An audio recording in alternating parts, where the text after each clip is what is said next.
अस्सलाम वालेकुम फ्रेंड्स, कैसे हैं आप लोग? क्या हाल है? उम्मीद करती हूँ कि इंशाल्लाह ताला सब ठीक होंगे, खुश होंगे अपने घरों में। आज जो रेसिपी मैं लेकर आई हूँ वो है आलू गोश्त की रेसिपी। और उसके लिए जो सामान हमें चाहिए वो मैं आपको बता देती हूँ कि कितनी क्वांटिटी में मैंने क्या चीज़ ली है। 1/2 kg हड्डी वाला बीफ है, इसे मैंने धो के अच्छी तरह साफ़ कर लिया है। और 1.5 पाव के करीब ये आलू है, आधा किलो से कम है।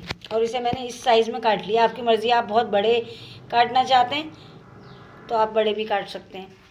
10 टेबल स्पून कुकिंग ऑयल है। 4 टमाटर जिसे मैंने रफली काट लिया। 2 बड़े साइज़ की प्याज, इसे मैंने बारीक बारीक काट लिया। 1 टीस्पून पिसी हुई लाल मिर्चें। 1/2 टीस्पून हल्दी। 2 टेबल स्पून पिसा हुआ धनिया। 1 टेबल स्पून नमक। 2 टेबल स्पून लहसुन अदरक का पेस्ट। 1/2 टीस्पून सफ़ेद ज़ीरा। 1 बड़ी इलायची, 2 दालचीनी के टुकड़े, 4 लौंगे, 4 काली मिर्चें और हरा धनिया गार्निशिंग के लिए। तो चले आए हम अपनी रेसिपी को स्टार्ट करते हैं। फ्रेंड्स, मैंने एक पैन चूल्हे पर रख दिया है, गैस ऑन कर दी है और अब उसमें मैं ये कुकिंग ऑयल डाल दूँगी। बिस्मिल्लाहिर्रहमानिर्रहीम। और जब ये ऑयल हीटअप हो जाएगा तो मैं इसमें प्याज डाल दूँगी।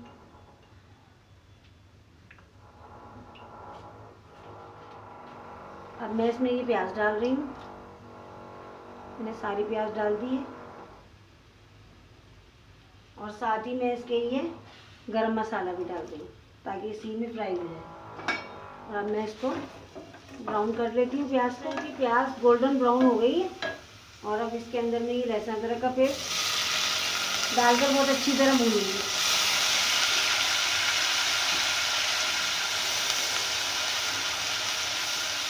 और साथ ही में टमाटर और सारे मसाले भी डाल दूँगी।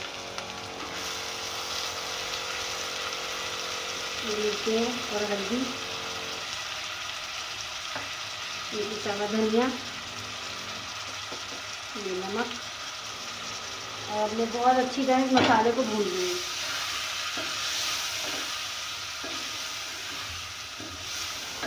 थोड़ा सा पानी डालकर मैं इसे भून लूँगी। ये देखिए, थोड़ा सा पानी मैंने डाला है।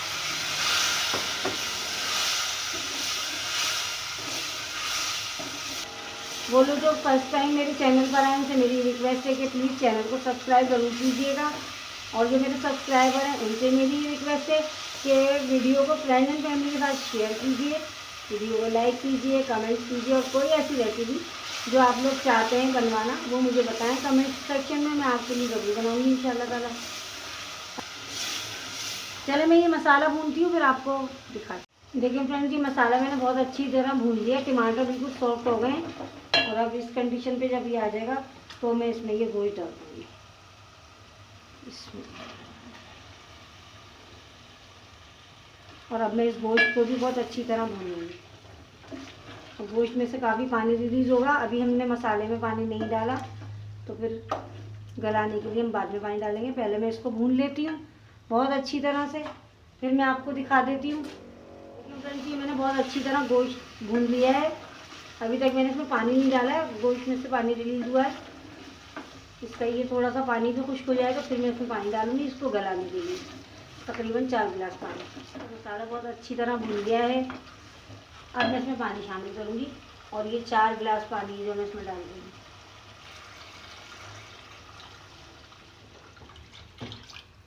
ये गोश्त गलाने के लिए काफ़ी है। और जब ये गोश्त गल जाएगा तो फिर हम चेक करेंगे, फिर हम इसमें आलू डालेंगे। चलें, मीडियम टू लो फ्लेम करके मैं इसको कवर कर रही हूँ तकरीबन आधा घंटा, क्योंकि ये बीफ है, गलने में टाइम लगेगा। घंटे के लिए जो मैंने गोश्त रखा था वो गल गया है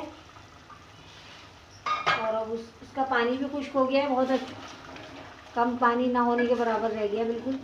इसे भी मैं खुश्क कर लूँगी और इसके साथ आलू डालकर आलू भूनूँगी। ये आलू मैंने डाल दी और अभी भी मैं बहुत अच्छी तरह इसके साथ भून लूँगी। भूनने के बाद मैं इसमें तकरीबन 2 से 3 गिलास पानी डालूँगी, जितनी इसमें ज़रूरत होगी कि आलू भी गल जाएं और थोड़ा सा शोरबे भी रहे ताकि रोटी से खा सकें आराम। पानी डाल दूँगी और ये पानी 2 गिलास पानी है जो मैं इसमें डाल दूँगी। अब अगर इसमें मज़ीद ज़रूरत है तो मैं 2 गिलास और डाल दूँगी। कि आलू भी गल जाए और शोरबा भी रहे। देखें, ये देखिए पूरे 4 गिलास पहले हमने गोश्त गलाने के लिए भी इतना ही पानी डाला था। ये पानी इसमें गोश्त में इतना बिल्कुल ठीक रहेगा, क्योंकि ये आलू भी गलेंगे तो पानी इसका ड्राई हो जाएगा।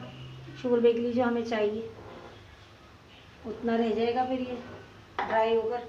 तो अब मैं इसको रख रही हूँ 25 मिनट के लिए। आलू गल जाएंगे, 20 से 25 मिनट बाद में चेक करूँगी, फिर आपको दिखाती हूँ। देखते हैं 25 मिनट के लिए जो मैंने आलू गलने के लिए रखे थे वो बहुत अच्छी तरह से गल गए। मैंने चेक कर दिया था और अब मैं आपको डिश आउट करके दिखा देती हूँ। और ये ½ टीस्पून मैंने पिसा हुआ गरम मसाला लिया है सालन का टेस्ट बढ़ाने के लिए। इससे टेस्ट बहुत अच्छा आएगा। साबुत गरम मसाला तो हमने डाला था और अब हम ये भी डाल रहे हैं।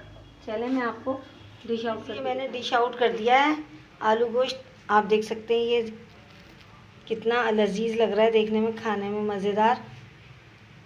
बहुत मज़े की रेसिपी है, ज़रूर ट्राई कीजिएगा। बिल्कुल रिवायती अंदाज से जो आलू गोश्त बनता है उसी तरीके से मैंने आपको बताया है। आप ये रेसिपी फॉलो कीजिए और मुझे इसका फीडबैक दीजिए आपको ये रेसिपी कैसी लगी। और मुझे इजाज़त दीजिए, इंशाल्लाह ताला किसी नेक्स्ट और अच्छी इन्फॉर्मेटिव वीडियो के साथ आपकी खिदमत में फिर हाजिर होंगी। तब तक के लिए मुझे इजाज़त दीजिए। अल्लाह हाफिज़। बहुत सारा प्यार।